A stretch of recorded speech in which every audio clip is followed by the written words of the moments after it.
Hello students, आप पढ़ रहे हैं चैप्टर 7। आइए देखते हैं चैप्टर 7 की 7वीं हेडिंग हार्डी वेनबर्ग सिद्धांत के बारे में। मैं मनीष गुप्ता अपने चैनल में आपका स्वागत करता हूं। तो ध्यान से समझें। हार्डी वेनबर्ग सिद्धांत में हार्डी वेनबर्ग सिद्धांत कहता है कि एक जीव संख्या में अलील, आवृत्तियां और उनके लोकस सुस्थिर होती हैं, जो एक पीढ़ी से दूसरी पीढ़ी तक निरंतर रहते हैं। तो हार्डी वेनबर्ग सिद्धांत में यह बातें कही गई हैं कि एक जीव संख्या में एलील, आवृत्तियां और उनके लोकस स्थिर होते हैं, कांस्टेंट होते हैं। किसी भी जीव संख्या में देखा जाए, एक पॉपुलेशन में देखा जाए, तो अलील की आवृत्ति और लोकस क्या होंगे? कांस्टेंट होंगे, स्थिर होंगे। और यह स्थिरता जो है एक पीढ़ी से दूसरी पीढ़ी तक निरंतर रहते हैं। यह स्थिरता एक पीढ़ी से दूसरी पीढ़ी तक निरंतर बना रहता है। ठीक है। हार्डी वेनबर्ग सिद्धांत के अनुसार एक जीव संख्या में, ठीक है, एक जीव संख्या में अलील, आवृत्तियां और उनके लोकस सुस्थिर होते हैं, कांस्टेंट होते हैं, जो एक पीढ़ी से दूसरी पीढ़ी तक निरंतर रहते हैं। ठीक है। जीन कोष सदा अपरिवर्तनीय रहते हैं। जो जीन पूल होता है, जीन कोष होता है, वह सदा क्या होता है? अपरिवर्तनीय रहते हैं, उनमें कोई चेंजिंग नहीं होते हैं। इसे आनुवांशिक संतुलन कहते हैं। ठीक है। जीन कोष जो है सदा अपरिवर्तनीय रहता है। इस घटना को क्या कहेंगे? आनुवांशिक संतुलन कहेंगे, जेनेटिकली इक्विलिब्रियम कहेंगे। जीन कोष में क्या आएगा? कुल जीव संख्या में जीने और युग्म विकल्पी। कुल जीव संख्या में जीन और उन युग्म विकल्पी को एक साथ जो है जीन कोष कहते हैं। और यह जीन कोष जो है सदा अपरिवर्तनीय रहता है, चेंज नहीं होता है। इसे आनुवांशिक संतुलन कहते हैं। ठीक है। सभी अलील आवृत्तियां 1 होती हैं तथा व्यष्टिगत आवृत्तियों को PQ आदि कहा जा सकता है। ठीक है। सभी आवृत्ति की आवृत्तियां को अगर देखा जाए तो कितना होंगी? सभी आवृत्ति की अलील आवृत्तियां 1 के बराबर होंगी। और उनकी अलग अलग अगर आवृत्ति को देखा जाए तो उनको P और Q से रिप्रेजेंट करेंगे। तो हार्डी वेनबर्ग सिद्धांत क्या कहता है? हार्डी वेनबर्ग सिद्धांत के अनुसार एक जीव संख्या में अलील, आवृत्ति और उनके लोकस स्थिर होते हैं, आनुवांशिक संतुलन में होते हैं, कोई चेंजिंग नहीं होती है। ठीक है। एक जीव संख्या में अलील अर्थात युग्म विकल्पी, आवृत्तियां और उनके लोकस विस्थल कांस्टेंट होते हैं, सुस्थिर होते हैं, जो एक पीढ़ी से दूसरी पीढ़ी तक निरंतर रहते हैं। जीन को सदा अपरिवर्तनीय रहता है। इसे आनुवांशिक संतुलन कहते हैं। सभी अलील आवृत्तियां 1 होती हैं तथा व्यष्टिगत आवृत्तियों को PQ आदि द्वारा कहा जा सकता है। देखें ध्यान से। द्विगुणित में P तथा Q अलील कैपिटल A तथा स्मॉल a की आवृत्ति का प्रतिनिधित्व करते हैं। अगर द्विगुणित देखा जाए तो उसमें P तथा Q, ठीक है, जो P और Q हैं, वह P जो है अलील A को और Q जो है अलील स्मॉल a की आवृत्ति का प्रतिनिधित्व करते हैं। एक जीव संख्या में A की आवृत्ति को P² होता है। ठीक है। A को किससे रिप्रेजेंट करते हैं? A क्या है? A किसका अलील है? P का है। स्मॉल a किसका अलील है? Q का है। तो A मतलब P² होता है। ठीक है। एक जीव संख्या में A की आवृत्ति साधारणतः P² होती है। ठीक इसी तरह Q की क्या होगी? अगर ए का पी स्क्वायर है तो स्मॉल ए का क्या होगा, क्यू स्क्वायर होगा, और ए और स्मॉल ए का क्या होगा, पी क्यू होगा। ठीक है, तो आप देख रहे हैं कि सभी अलील आवृत्तियां 1 होती हैं। बेस्ट आवृत्तियों को पी क्यू आदि कहा जा सकता है। द्विगुणित में पी और क्यू अलील ए और अलील ए स्मॉल ए की आवृत्ति का प्रतिनिधित्व करते हैं। एक जीव संख्या में कैपिटल ए को आवृत्ति साधारणतः पी स्क्वायर होती है। ठीक इसी प्रकार से की आवृत्ति क्यू स्क्वायर होती है। ठीक है, इसी प्रकार से क्यू स्क्वायर किसके लिए, स्मॉल ए के लिए। और कैपिटल ए स्मॉल ए की 2pq होती है। कैपिटल ए स्मॉल ए की क्या होगी, 2pq होती है। ठीक है, कैपिटल ए का पी स्क्वायर, स्मॉल ए का Q square, capital A small A का 2pq होता है। और सभी अलील आवृत्तियां किसके बराबर होंगी, 1 के बराबर होंगी। अतः P square plus 2pq plus q square बराबर 1 हुआ। ठीक है, इसे आप कैसे लिख सकते हैं बीजगणित में, p प्लस क्यू का होल स्क्वायर कह सकते हैं कि द्विपदी अभिव्यक्ति है। p प्लस, जैसे आप a प्लस बी का होल स्क्वायर लिखते हैं तो a square plus 2ab plus b square लिखते हैं, उसी तरह से p प्लस क्यू का होल स्क्वायर को आप ऐसे लिख सकते हैं, p square plus 2pq plus q square. यह बराबर किसके होगा, 1 के होगा। ठीक है, तो आप देख रहे हैं कि जब आनुवांशिक संतुलन होगा तो यह सब मान किसके बराबर होंगे, 1 के बराबर होंगे। अगर यह मान चेंज होता है तभी विकास होगा। हार्डी-वेनबर्ग सिद्धांत यह कहता है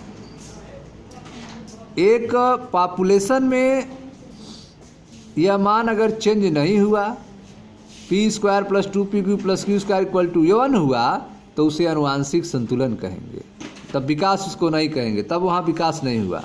लेकिन अगर इसमें चेंजिंग होगी तो विकास होगा। चेंजिंग कैसे हो सकता है, आइए इसके बारे में अध्ययन करते हैं। ठीक है, तो आपने देखा कि P square plus 2pq plus q square बराबर 1 हुआ और यह p प्लस क्यू स्क्वायर के द्विपदी अभिव्यक्ति है। ठीक है, ठीक यही जब नापी गई आवृत्ति अपेक्षित मान से भिन्न होती है, जो हमने अपेक्षा की है कि इक्वल टू 1 होगा, तो अगर नापी गई आवृत्ति अपेक्षित मान से भिन्न होती है, यह भिन्नता, यह अंतर दिशा विकासी परिवर्तन की व्यापकता का संकेत देती है। अगर नापी गई आवृत्ति अपेक्षित मान से भिन्न आता है, p square plus 2pq plus q square equal to 1 नहीं आता है, भिन्न आता है, तो यह जो अंतर आ रहा है, भिन्नता आ रहा है, यह विकासी परिवर्तन की व्यापकता को संकेत देता है। आनुवांशिक साम्यता में विभिन्नता, आनुवांशिक साम्यता में विभिन्नता, जैसे कि एक जीव संख्या में अलील की आवृत्ति में परिवर्तन के परिणाम स्वरूप विकास होता है। अगर किसी जीव संख्या में अलील की आवृत्ति में परिवर्तन हो जाए, एक जीव संख्या में अलील के आवृत्ति में परिवर्तन हो जाए, इस परिवर्तन होने से आनुवांशिक संतुलन नहीं रह पाएगा। आनुवांशिक संतुलन डिस्टर्ब होने से क्या होगा, विकास होता है। ठीक है, तो आप देख रहे हैं कि ठीक यही जब नापी गई आवृत्ति अपेक्षित मान से भिन्न होती है, यह भिन्नता विकासी परिवर्तन की व्यापकता का संकेत देती है। आनुवांशिक साम्यता में विभिन्नता, जैसे कि एक जीव संख्या में अलील की आवृत्ति में परिवर्तन के परिणाम स्वरूप विकास होता है। 5 घटक हैं जो हार्डी-वेनबर्ग साम्यता को प्रभावित करते हैं। ठीक है, तो 5 कंपोनेंट होते हैं जो आनुवांशिक संतुलन को डिस्टर्ब कर देते हैं, और जब कभी आनुवांशिक संतुलन डिस्टर्ब होगा, अलील की आवृत्ति में परिवर्तन होगा, उसके परिणाम स्वरूप विकास होता है। ठीक है, वे 5 घटक कौन कौन हैं जो हार्डी-वेनबर्ग साम्यता को प्रभावित करते हैं? देखिए ध्यान से, ये है जीन पलायन या जीन प्रवाह। ठीक है, अगर जीन पलायन हो जाए या जीन प्रवाह हो जाए तो साम्यता डिस्टर्ब हो जाती है। आनुवांशिक विचलन, उत्परिवर्तन, आनुवांशिक पुनर्योग तथा प्राकृतिक वर्ण। ठीक है, तो यह 5 कारण हैं जिनके कारण आनुवांशिक संतुलन डिस्टर्ब हो जाता है। पहला कारण है जीन पलायन या जीन प्रवाह, दूसरा है आनुवांशिक विचलन, तीसरा उत्परिवर्तन, चौथा आनुवांशिक पुनर्योग और पांचवा प्राकृतिक वर्ण। यह 5 कारणों से हार्डी-वेनबर्ग साम्यता प्रभावित होता है, जिसके फलस्वरूप विकास होता है। ठीक है, जब जीव संख्या का स्थान परिवर्तन होता है तो जीन आवृत्तियां भी बदल जाती हैं। ठीक है, जब जीव संख्या का स्थान परिवर्तन होता है तो जीन आवृत्तियां बदल जाती हैं। यह दोनों मौलिक तथा नई जीव संख्या में होता है। ठीक है, दोनों मौलिक और नई जीव संख्या में होता है, जहां पर जीन आवृत्तियां बदल जाती हैं जीव संख्या के स्थान परिवर्तन के कारण। ठीक है, नई सविष्टि में नई जीनें, नए पॉपुलेशन में नए जीन और अलीलें जोड़ दी जाती हैं और पुरानी समिष्टि से ये घट जाती हैं। ठीक है, तो अगर जो है नया समिष्टि बन रहा है तो उसमें नई जीन और अलीलें जुड़ जाती हैं, जबकि पुरानी समिष्टि में क्या होती हैं? घट जाती हैं। यदि यह जीन स्थानांतरण बार बार होता हो, यदि यह जीन संस्थांतरण बार बार होता हो तो जीन प्रवाह संभव हो जाता है, जेनेटिक ड्रिफ्ट पॉसिबल हो जाता है। ठीक है, तो 5 घटक हैं जो हार्डी-वेनबर्ग साम्यता को प्रभावित करते हैं। ये हैं जीन पलायन या जीन प्रवाह, आनुवांशिक विचलन, उत्परिवर्तन, आनुवांशिक पुनर्योग तथा प्राकृतिक वर्ण। ठीक है, जब जीव संख्या का स्थान परिवर्तन होता है तो जीन आवृत्तियां भी बदल जाती हैं। यह दोनों मौलिक तथा नई जीव संख्या में देखा जाता है, होता है। नई समिष्टि में नई जीनें और अलीलें जोड़ दी जाती हैं, जबकि पुरानी समिष्टि में ये घट जाती हैं। यदि यह जीन स्थानांतरण बार बार होता है तो जीन प्रवाह संभव हो जाता है। यदि यह परिवर्तन, ठीक है, यदि यह परिवर्तन संयोगवश होता है, यदि यह परिवर्तन क्या हो? संयोगवश होता है, तो इसे आनुवांशिक अपवाह कहलाता है, इसे जेनेटिक ड्रिफ्ट कहते हैं। ठीक है, तो यदि आवृत्ति में परिवर्तन संयोगवश होता है तो इसे आनुवांशिक अपवाह कहते हैं।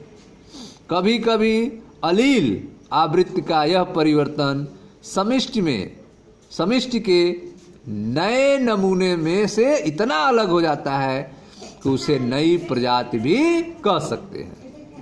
ठीक है, कभी कभी अलील आवृत्ति का यह परिवर्तन समिष्टि के नए नमूने में इतना भिन्न हो जाता है कि वह नूतन प्रजाति ही हो जाती है, नई जाति ही हो जाती है। मौलिक अपवाहित समिष्टि संस्थापक बन जाती है और इस प्रभाव को संस्थापक प्रवाह कहा जाता है। ठीक है, तो संस्थापक प्रवाह क्या होता है?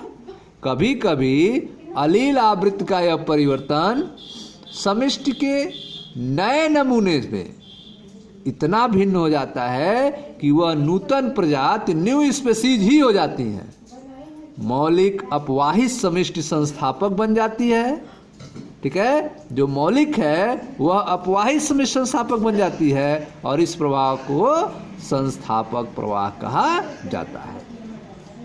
ठीक है, सूक्ष्म जीवों के लिए, सूक्ष्म जीवों में किए गए प्रयोग यह दर्शाते हैं कि जब पूर्व विद्यमान लाभकारी उत्परिवर्तनों का वर्णन होता है, जब पूर्व विद्यमान पहले से उपस्थित लाभकारी उत्परिवर्तनों का वर्णन होता है, तब परिणाम स्वरूप नए फिनोटाइप का अर्जिन होता है, आविर्भाव होता है। ठीक है, जब पूर्व विद्यमान लाभकारी उत्परिवर्तनों का वर्णन होता है, तब परिणाम स्वरूप नए फिनोटाइप, नए दृश्य प्ररूप का आविर्भाव होता है, उत्पत्ति होता है। कुछ पीढ़ियों के बाद यह नव प्रजाति की उत्पत्ति हो जाएगी। कुछ पीढ़ियों के बाद यही नव प्रजाति, न्यू स्पीसीज की उत्पत्ति हो जाएगी। प्राकृतिक वर्ण, ठीक है, नेचुरल सिलेक्शन, प्राकृतिक वर्ण वह प्रक्रम है जिससे अधिक जीवन सम वंशानुगत विविधता को जनन के अधिक अवसर मिलते हैं और संतानें अधिक संख्या में उत्पन्न होती है। नेचुरल सिलेक्शन, प्राकृतिक वर्ण वह प्रक्रम है जिससे अधिक जीवन सम वंशानुगत विविधता को जनन के अधिक अवसर मिलते हैं और संतानें अधिक संख्या में उत्पन्न होती हैं। तार्किक विश्लेषण हमें विश्वास दिलाता है कि उत्परिवर्तन या युग्मकोत्पादन के दौरान, ठीक है, उत्परिवर्तन या युग्मकोद उत्पादन के दौरान का पुनर्योजन या जीन अपवाह का परिणाम होता है। उत्परिवर्तन या युग्मोत्पादन के दौरान का पुनर्योजन या जीन अपवाह का परिणाम होता है जीन आवृत्ति या अलील का आगामी पीढ़ी में परिवर्तन। ठीक है, उत्परिवर्तन या युग्मोत्पादन के दौरान पुनर्योजन या जीन अपवाह के कारण जो है जीन आवृत्ति या अलील का आगामी पीढ़ी में परिवर्तन हो जाता है। जनन की सफलता के सहारे से प्राकृतिक वर्ण इसको भिन्न समष्टि का आभास देता है। ठीक है, जनन की सफलता के सहारे से प्राकृतिक वर्ण जो है इसको भिन्न समष्टि का आभास देता है, न्यू अलग पॉपुलेशन का आभास देता है। प्राकृतिक वर्ण अस्थायित्व प्रदान करता है। नेचुरल सिलेक्शन जो है वह अस्थायित्व प्रदान करता है। दिशात्मक परिवर्तन या विदारण जो वितरण वक्र के दोनों सिरों में होता है। ठीक है, दिशात्मक परिवर्तन या विदारण, डिसरप्शन, जो वितरण वक्र के दोनों सिरों पर होता है। जबकि प्राकृतिक वर्ण जो है अस्थायित्व प्रदान करता है, व्यष्टियों को लक्षण प्राप्त होना। दिशात्मक परिवर्तन या विदारण जो वितरण वक्र के दोनों सिरों पर होता है। चित्र 7.8 देखे ध्यान से। फिनोटाइप वाले व्यष्टियों की संख्या, ठीक है, इस अक्ष पर लिया गया है फिनोटाइप वाले व्यष्टियों की संख्या। इस ग्राफ में आप देख रहे हैं प्राकृतिक वर्ण द्वारा पसंद फिनोटाइप। ठीक है, प्राकृतिक वर्ण द्वारा यह पसंद फिनोटाइप है जिसकी संख्या क्या है, अधिकतम है, अधिकतम ऊंचाई पर है। मध्यम साइज के व्यष्टि पसंद किए जाते हैं। मध्यम साइज के व्यष्टि क्या होते हैं, पसंद किए जाते हैं। प्राकृतिक वर्ण द्वारा पसंद फिनोटाइप का ग्राफ यह है, जिससे माध्यम से आप देख रहे हैं जो मध्यम साइज के, ठीक है, न तो इधर वाले न तो इधर वाले, जो मध्यम साइज के हैं वे व्यष्टि पसंद किए जाते हैं। ठीक है, यह अस्थायी कारक ग्राफ है। अब इसका जो ओ है अस्थायी कारक ग्राफ, वो आप देख रहे हैं दिशात्मक, और स जो है विदारक है। ठीक है, यह स क्या है, विदारक है, जिसमें दो शिखर रूप है।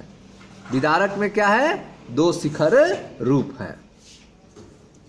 ठीक है, तो प्राकृतिक वर्ण की संक्रिया का यह आरेखी प्रतिरूपण है, जिसको अ, ब और स तीन चित्र के माध्यम से समझाया गया है। और जो है यह अस्थायी कारक है, जिसमें प्राकृतिक वर्ण द्वारा पसंद फिनोटाइप जो है मध्यम साइज के हैं और यह बेस्ट पसंद किए जाते हैं। शिखर ऊंचा और सकरा होता जाता है, जैसे जैसे शिखर ऊंचा होगा सकरा होता जाएगा। ठीक है, दूसरा वाला जो ग्राफ है वह क्या है, दिशात्मक है। शिखर एक ही दिशा को इसमें सरकता है, शिखर जो है एक ही दिशा में सरकता है।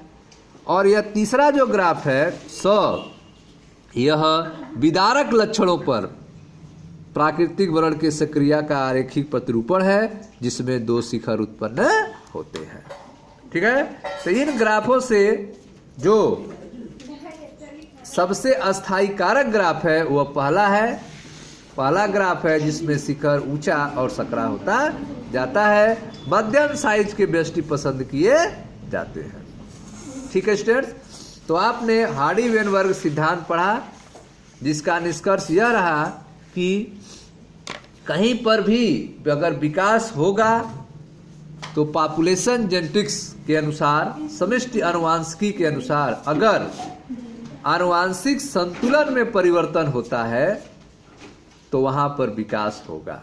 अगर आनुवांशिक संतुलन बना है तो विकास नहीं होगा। विकास कैसे हो सकता है, कैसे संतुलन डिस्टर्ब हो सकता है, तो हार्डी-वेनबर्ग ने इसके 5 कारण बताए।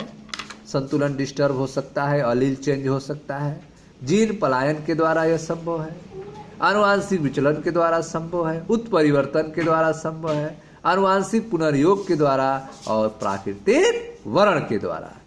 अलील की फ्रीक्वेंसी चेंज हो सकती है और जब फ्रीक्वेंसी चेंज होगी तो आनुवांशिक संतुलन डिस्टर्ब हो जाएगा और विकास होगा। ठीक है स्टूडेंट्स, थैंक यू।